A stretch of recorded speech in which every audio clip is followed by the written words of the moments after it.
Halo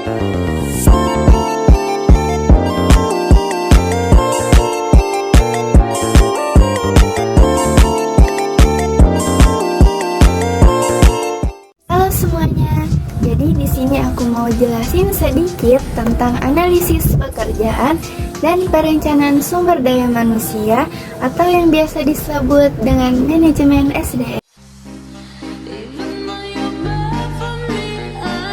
Pertama kita mulai dari pengertiannya dulu ya.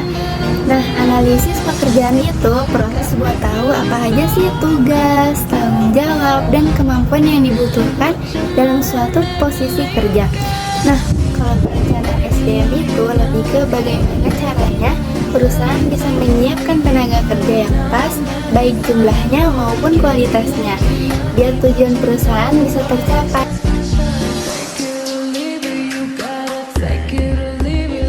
Lanjut ke tujuannya. Apa sih tujuannya? Nah, tujuannya simpel banget, biar perusahaan punya orang yang tepat ada di posisi yang tepat. Selain itu, hasil dari analisis pekerjaan juga bisa dipakai buat rekrutmen, pelatihan, penilaian kerja, sampai menentukan gaji.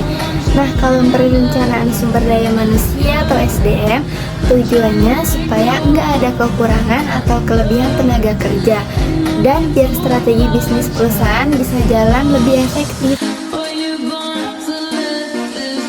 Nah, di sini inti pembahasannya sendiri ada dua bagian besar. Nah, yang pertama, analisis pekerjaan ini tentang bikin deskripsi kerja dan spesifikasi kerja. Nah, jadi kita tahu siapa yang cocok buat posisi itu.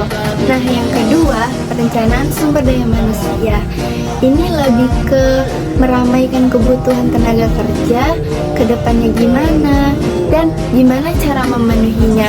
Misalnya lewat rekrutmen, pelatihan, promosi, atau bahkan outsourcing. Terus, kenapa sih hal ini penting banget? Nah, jawabannya, karena tanpa analisis dan perencanaan yang jelas, perusahaan bisa aja salah rekrut orang, kerja jadi nggak maksimal, atau malah kekurangan karyawan di saat dibutuhkan. Nah, dengan perencanaan sumber daya manusia yang baik, semua bisa lebih terarah, efisien, dan pastinya membantu organisasi mencapai tujuannya.